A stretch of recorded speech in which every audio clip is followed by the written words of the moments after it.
Ya, sebelum duduk kembali saya ingin kita lihat kiri kanannya ya. Coba lihat walaupun dengan masker tapi tetap menampakkan wajah yang luar biasa.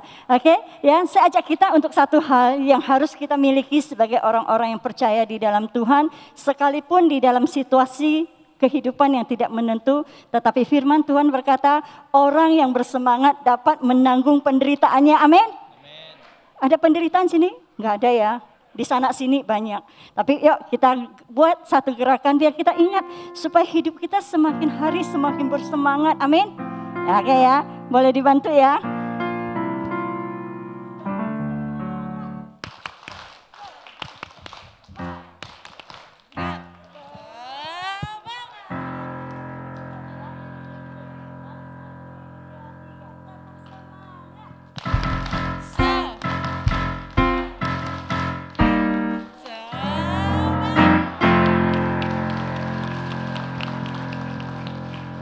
Kita perlu bersyukur ya. Silakan duduk buat jemaat yang dikasih Tuhan. Silakan duduk juga buat rekan-rekan. Kita bersyukur karena kita punya semangat di dalam Tuhan. Amin. Dan memang seharusnya demikian sebagai orang-orang yang percaya kepada Tuhan. Karena firman Tuhan berkata, orang yang bersemangat dapat menanggung penderitaannya. Kenapa? Karena di dalam Mazmur 68 ayat 20 kata, karena Tuhan sudah menanggung buat kita hari demi hari. Jadi apa masalah kita? Apa yang menjadi penderitaan kita? Apa yang menjadi kesesakan hidup kita? Kalau kita memiliki semangat dan kita mengerti bahwa Tuhan yang kita sembah, yaitu Yesus Kristus Tuhan yang dahsyat, yang sudah menanggung kita hari demi hari, maka saya katakan apapun yang kita rasakan, apapun yang kita alami, di tengah-tengah situasi kehidupan saat ini, tidak ada seorang pun yang tahu. Tetapi kita percaya bahwa Tuhan lebih tahu untuk hidup kita. Amin. Ya, jadi pagi hari ini saya ingin menyampaikan satu firman Tuhan buat kita semua. Belajar dari satu tokoh. Ya, bukan belajar dari saya, tapi yang jelas belajar dari Alkitab. Di dalam Mazmur pasal yang keempat, 26, mungkin slide bisa dibantu. Nah, topik saya pagi hari ini adalah keyakinan yang teguh kepada Tuhan di tengah kesesakan. Amin. Saya tidak tahu kesesakan apa yang kita alami hari-hari ini. Di akhir nanti saya akan cerita bagaimana Tuhan menolong saya sampai saya hari ini ada sebagaimana yang Anda lihat saat ini. Amin. Ya. Nah, saya mengucapkan selamat datang buat jemaat yang baru pertama kali hadir di tempat ini. Anda bukan orang asing ya. Sekiranya Anda butuh dukungan doa, nanti selepas ibadah mungkin rekan-rekan kerja kita bisa memberikan formulir dan itu tidak menjadikan Anda anggota jemaat di sini. Tetapi ketika Anda butuh dukungan doa ditulis, kita akan berdoa bersama-sama. Kita belajar dari seorang Daud. Pada masa cerita Alkitab yang kita lihat adalah mereka mengalami apa? Peperangan demi peperangan, menghadapi musuh demi musuh dalam kehidupan pada masa itu. Ya, mungkin sekarang kita sudah tidak ada peperangan secara fisik. Ya, maka pada masa itu mereka akan selalu membangun tembok-tembok yang tinggi, benteng-benteng yang tinggi sehingga mereka mengakui dan bisa menggambarkan bahwa Tuhan itu kota benteng. Betul ya? Tuhan itu kota benteng. Kenapa? Pada masa itu yang dihadapi mereka ada musuh, peperangan. Tidak tahu kapan tiba-tiba diserang. Ya, jadi mereka membangun tembok yang tinggi. Ya, maka mereka bisa menggambarkan Tuhan itulah kota benteng. Tuhan itulah perlindunganku. Nah, kita belajar pagi hari ini. Saya tidak tahu apa yang kita sedang alami saat ini.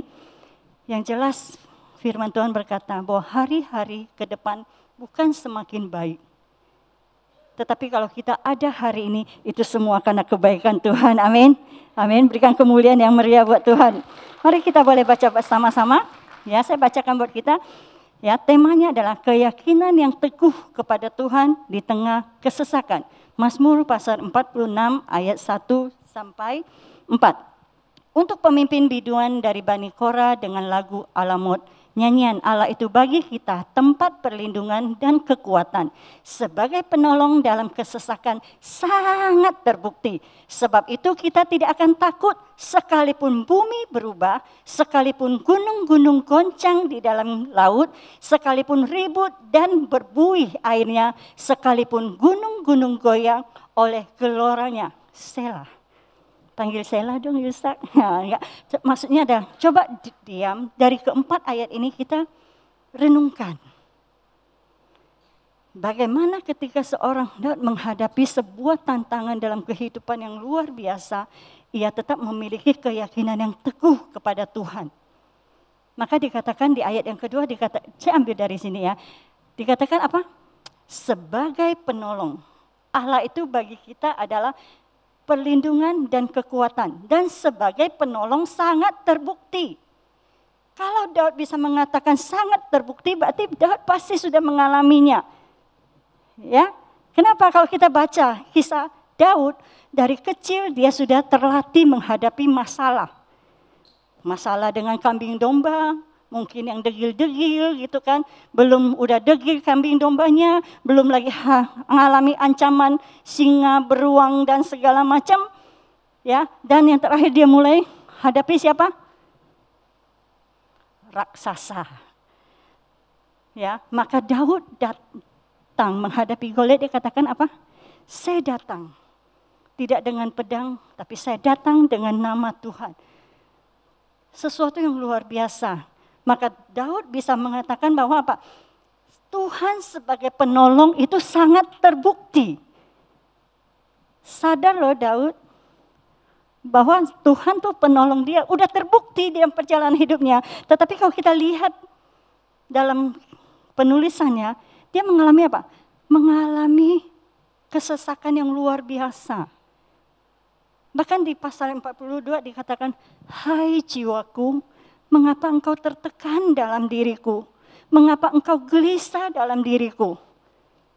Berharaplah kepada Tuhan dan percaya. Berarti ada satu keadaan yang membuat Daud sesak. Untung aja belum sesat dia. Hanya kesesakan aja yang dialami. Nah, saya nggak tahu hari-hari hidup kita seperti apa. Tapi ayo kita belajar dari satu tokoh ini. Di tengah masa kesesakan, dia tetap punya keyakinan yang teguh kepada Tuhan. Kenapa? Dia sudah tahu. Slide berikutnya dikatakan apa? Dia tahu bahwa Tuhan itulah pelindung dia. Apapun masalah dia, Tuhan itu adalah kekuatan dia. Dan Tuhan itu adalah penolong dia. Ya, kita lanjut slide berikutnya dikatakan apa? Mazmur pasal 9 ayat 10. Demikianlah Tuhan adalah tempat perlindungan bagi orang yang terinjak, tempat perlindungan pada waktu kesesakan. Daud, seorang raja yang memiliki kekuatan, yang memiliki kemampuan. Dia aja memiliki kerendahan hati seperti itu. Mengakui bahwa Tuhan tempat perlindungan dia. Tuhan kekuatan dia. Tuhan penolong dia. Bagaimana dengan kita, saudara? Ngomong gampang ya. Saya bilang ngomong gampang. Tak segampang untuk membalik telapak tangan ketika kita alami. Nah, saya bilang kenapa kadang-kadang hidup kita diizinkan Tuhan mengalami kesesakan? Karena Tuhan sedang mendidik kita untuk apa? Mengembalikan keyakinan kita kepada Tuhan. Mungkin masa nyaman, kita sedikit tergeser. Mungkin masa susah lebih tergeser lagi, ya kan? Maka Daud bilang apa? Ya, Tuhan kalau boleh jangan buat saya menjadi orang yang kaya, karena bisa lupa Tuhan. Atau buat saya miskin, saya menghina Tuhan. Berarti keadaan yang tidak menentu ini bisa buat seseorang kehilangan keteguhan, kepercayaannya kepada Tuhan. Amin.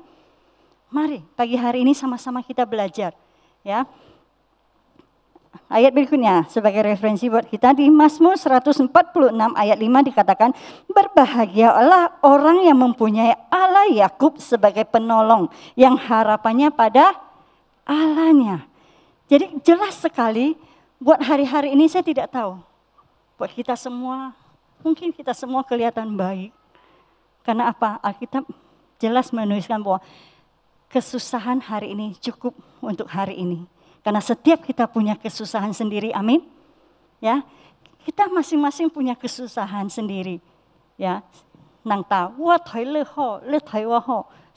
ya, dia siapa yang tahu?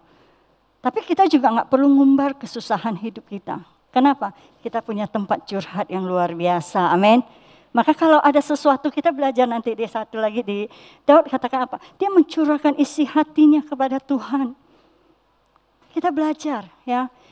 Dan saya memang belajar dari apa yang Gembala sampaikan. Kita belajar kalau susah ngomong sama Tuhan. Yang senang-senang, makanya saya suka kasih emoji itu tuh semangat. Karena saya merasa semangat itu luar biasa membuat kita untuk melangkah lebih jauh bersama dengan Tuhan, amin. Karena kalau kita kehilangan semangat, hilanglah harapan kita. Maka kita akan duduk diam, merenungi dan meratapi nasib. Ya, terus orang bilang itu kan sudah nasib, enggak, nasib kita yang tentukan, amin. Ya kalau kita mau tetap susah, susahlah. Tapi kalau kita mau terpuruk, terpuruklah, itu kan keputusan kita. Mestinya kita harus belajar, kalau kondisi saya terpuruk saat ini, kita belajar apa? Bangkit. Tahun depan, tahun kebangkitan. Persiapkan diri kita dari saat ini, amin. Oke, lanjut 3 hal. Ya, kalau kita mau baca firman Tuhan banyak ya.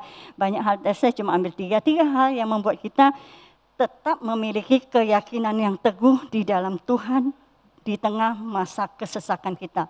Ya, saya tidak tahu mungkin kita sesak dalam hal apa, yang penting tidak sesak nafas ya. Ya bahaya kalau sesak nafas ya. Tapi saya katakan ketika kita mengalami sesak nafas kita cuma datang sama Tuhan karena sang empunya nafas itu adalah Tuhan, amin. Maka dia akan memberikan kelegaan buat kita.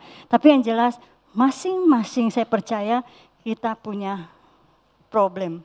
Kita punya masalah, kita punya tantangan tersendiri.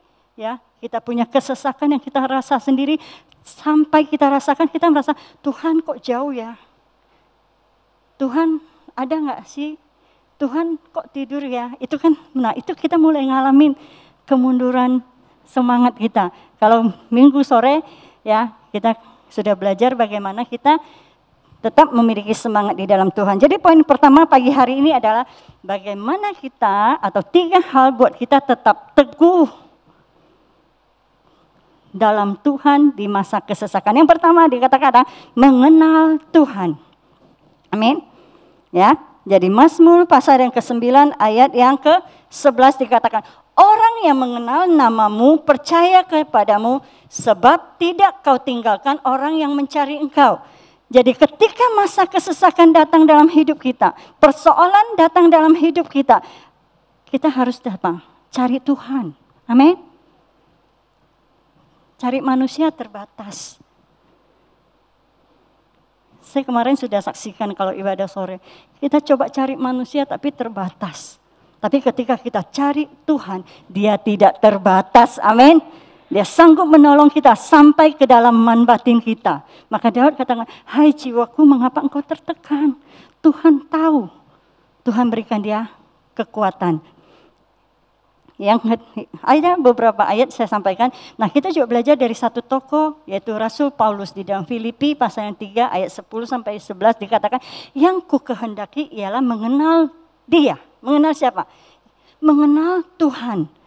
Mengenal apa? Mengenal kuasa kebangkitannya. Tapi jangan sampai di situ. Masih ada satu lagi. Rasul Paulus katakan juga mengenal persekutuan di dalam penderitaannya. Kita ikut Tuhan maunya apa? Kuasanya, kebangkitannya ya. Kita kadang nggak mau kalau sudah menderita. Kita sepertinya aduh kok ikut Tuhan susah ya. Ada nggak?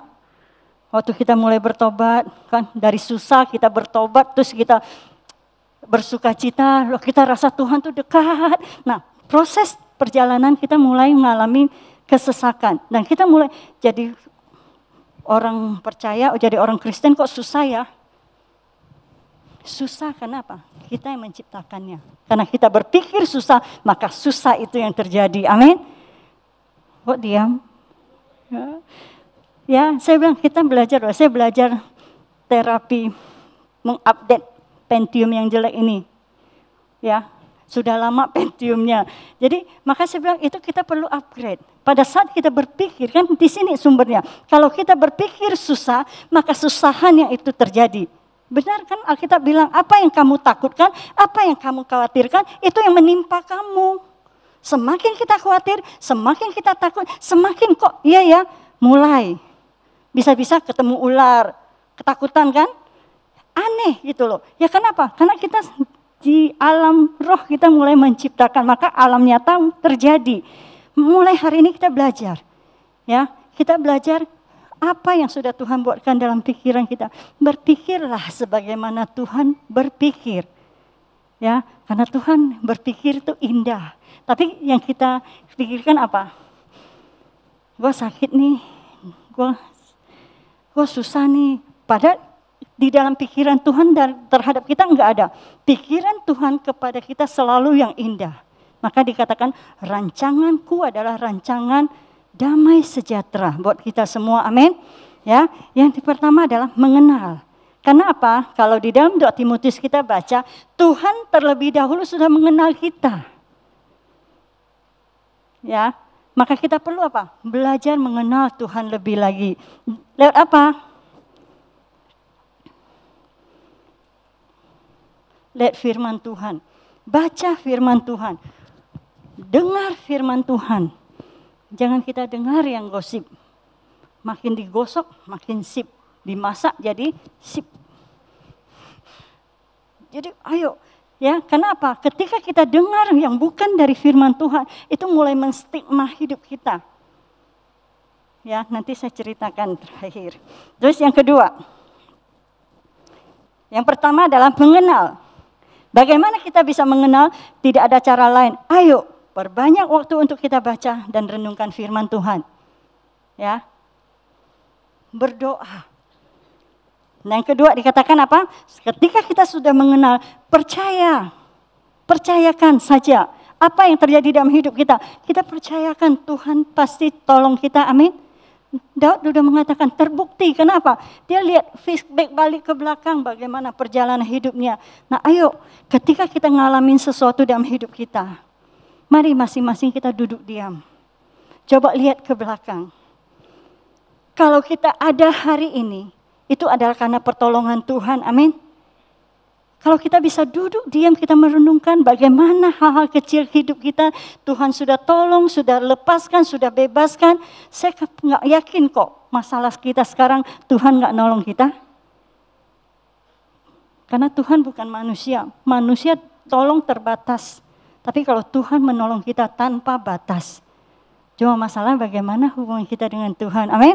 Nah yang kedua dikatakan percaya. Dalam Yohanes 11 ayat 40, jawab Yesus, bukankah sudah kukatakan kepadamu, jika engkau percaya, engkau akan melihat kemuliaan Allah.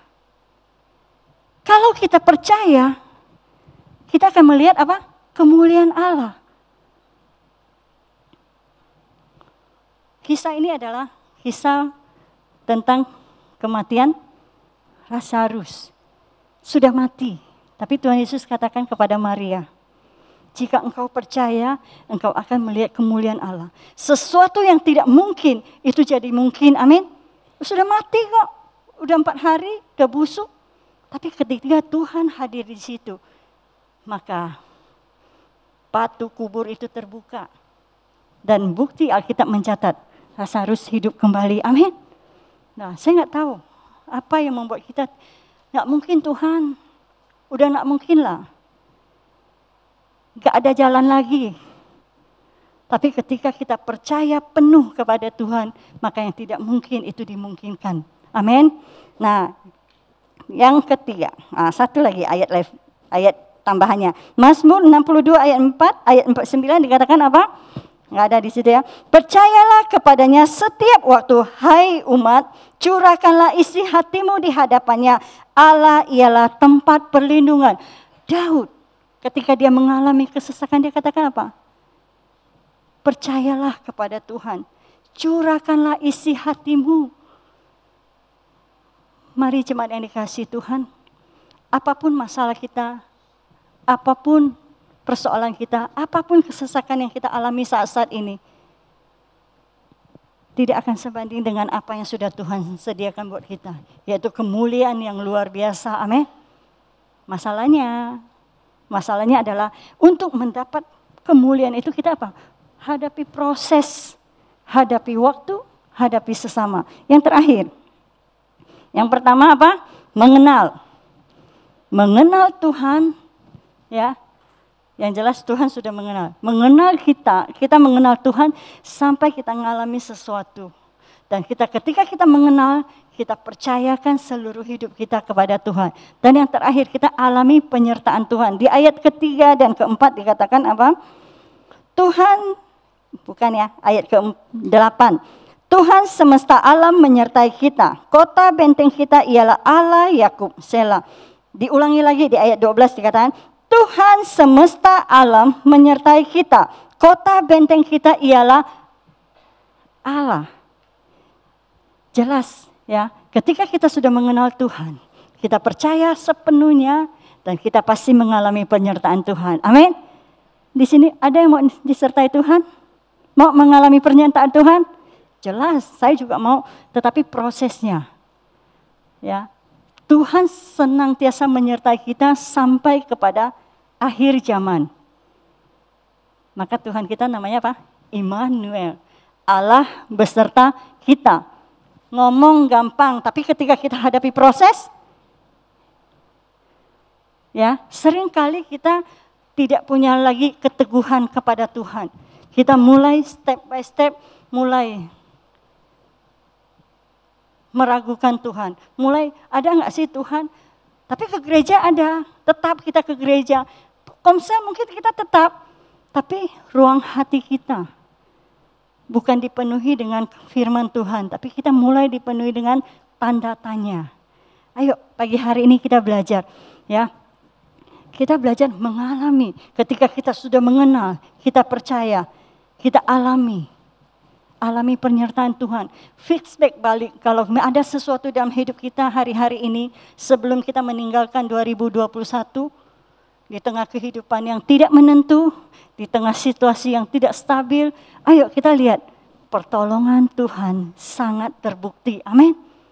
Ya, kita belajar. Nah, ya, habis ya. Nah, kayak yang poin ketiga dikatakan apa?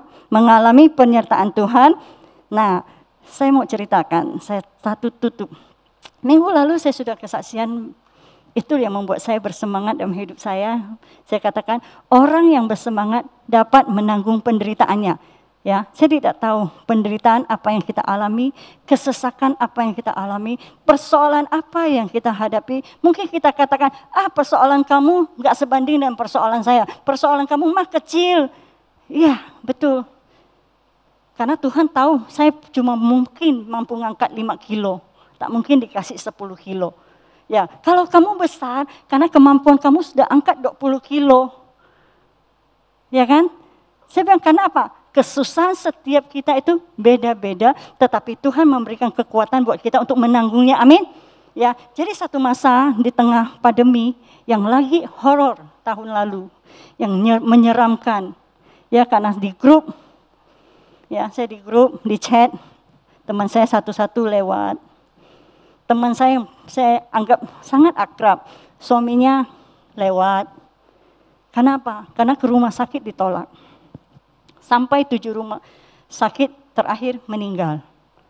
Lu bisa bayangkan ya, siapa yang merasa serem masa-masa itu? Ini masih masa-masa, cuma kayaknya orang agak menganggap itu agak longgar ya. Tapi saya katakan, pada waktu itu, hayu, ya. Jadi tiba-tiba saya bisa mengalami satu hal dan divonis dokter. Saya pulang dari dokter, maka saya bilang jangan kita mau distigma kata orang. Kita belajar apa kata firman Tuhan, amin. Waktu dokter, tahu saya sudah melayang. Dunia buat saya sudah kiamat. Ya, saya merasa udah, gue masih muda sih, saya harus hadapi ini. Berapa lama saya ngalami ini? Jangan-jangan anak-anak saya masih kecil. Ya, saya tidak ceritakan karena itu ada di ibadah sore. Tapi saya mau ceritakan bagaimana Tuhan itu menyertai hidup saya. Maka saya bilang, alami penyertaan Tuhan. Nah, masa-masa saya dalam kondisi demikian, tiba-tiba saya kedatangan tamu. Saya kedatangan tamu, ya sudah, karena saya kenal, kita ngobrol apa gitu ya, minum ke rumah. Ya, udah di depan rumah juga, ya udahlah masuk ngobrol. Apa yang terjadi? Ya, apa yang terjadi? Ya, besokannya. Tapi saya ceritakan dulu, sebelum besokannya. Jadi malam hari itu, kan minggu nih, pulang, saya tidur, saya nggak bisa tidur. Sampai jam 2 subuh itu nggak bisa tidur, saya gelisah. Saya nggak tahu, saya duduk, saya doa, saya berlutut, saya doa, kok masih gelisah ya gitu. Saya nggak tahu, nggak nyaman aja gitu. Nah, waktu saya lagi berbaring, tiba-tiba ada suara dari hati saya, ambil minyak. Ambil minyak, urapi. Saya ambil minyak jam 2 subuh, saya ambil minyak, saya olesin suami, anak-anak, saya berdoa, sudah. Saya nggak tahu. Saya hanya ingat pesan gembala waktu itu, ya, dikatakan, ayo urapi keluargamu ya setiap hari sebelum masa pandemi itu terjadi ya, biar ada kuasa Tuhan menyertai. Nah, saya urapi sampai pagi, dah sampai sekitar jam 10-an. Nah, saya kedatangan tamu, oke lah. Ya, saya enjoy aja, saya nggak masalah gitu, saya nggak terlalu berpikiran yang negatif gitu loh, ya kan. Nah, selesai besokannya, tiba-tiba saya dikirim foto dia lagi didorong ke rumah sakit. Saya bilang, kamu kenapa? Kayaknya saya positif deh, C. Saya bilang, dari mana kamu tahu? Ya karena sudah seminggu kondisi istri saya nggak sehat katanya. Ya kan? Nah, masalahnya pada saat itu kondisi saya juga nggak baik. Loh, kalau orang yang punya penyakit bawaan, kata dokter apa kena COVID cepat mati kan? Karena waktu itu saya divonis, jangka waktu saya baru 2-3 bulan. Lo bisa bayangkan saya seperti apa? Saya bergetar. Ya. Saya bergetar. Tuhan. Teman suami saya udah lewat. Saya sehat loh. Ya nggak tahu lah ya. Sakit atau enggak. Tapi itu terjadi. Saya yang baru saya dapat berita dokter. Itu saya udah mulai melayang. Sekarang lagi tiba-tiba saya hadapi orang yang katanya positif. Saya bergetar.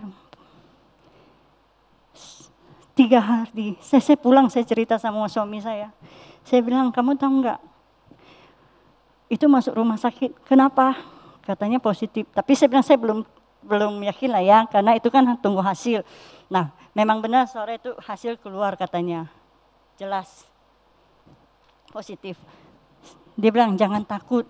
Kan Tuhan sudah bekerja dalam diri kamu ketika kamu diminta untuk ambil minyak, ya, olesin. Nah, saya bilang, saya belum, saya tunggu, manusiawi ya, tunggu 3 hari katanya, ya, harus tunggu 3 hari dulu. Ya, saya lihat, saya perhatikan anak-anak saya ada efek enggak ya, gitu, enggak. Saya tunggu lagi 7 hari, manusiawi, ya, masih kurang percaya sama penyertaan Tuhan, ya. Saya tetap kondisi saya bergetar karena posisi saya juga kurang fit, ya, ditambah dengan kondisi demikian, kita bisa bayangkan nggak? Nggak usah dibayangkan, karena itu sangat menyeramkan, ya, nggak usah dibayangkan.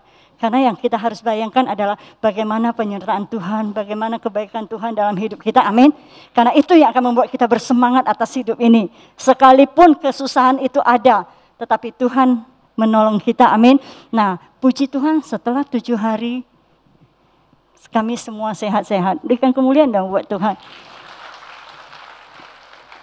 Iya, sekarang kita bisa tepuk tangan. Waktu itu saya dalam kondisi yang gemetar, ya. Ketika saya dokter bilang, ya, karena kan tiba-tiba saya ada benjolan sini dan dokter katakan itu kegetah bening. Itu aja sudah buat saya melayang.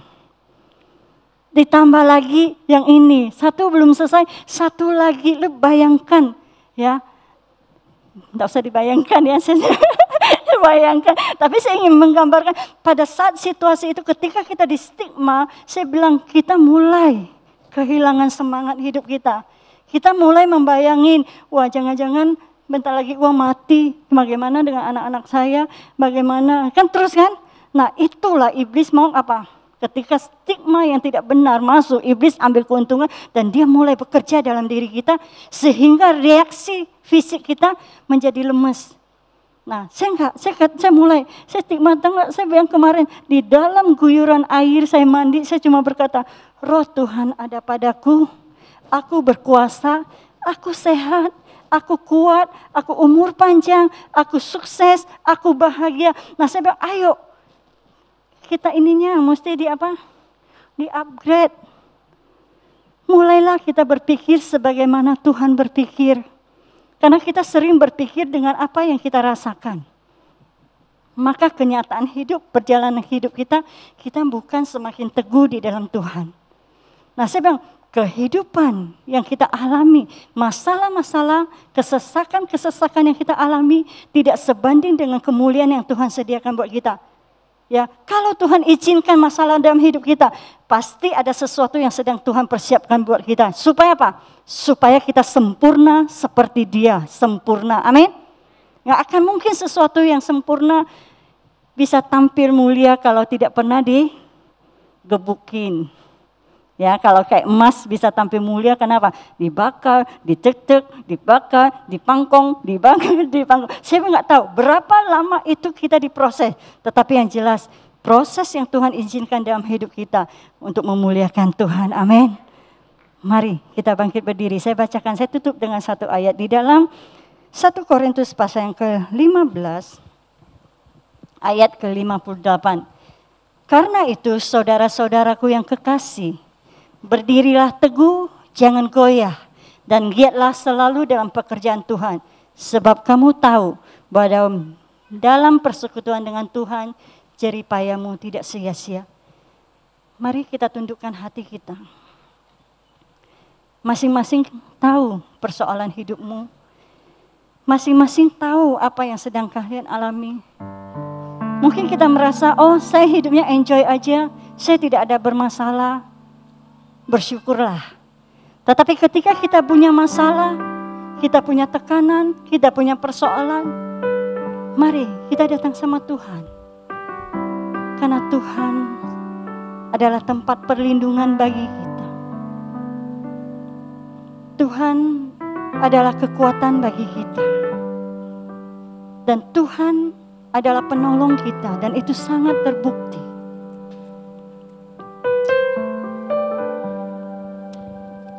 Mari sama-sama kita datang kepada Tuhan.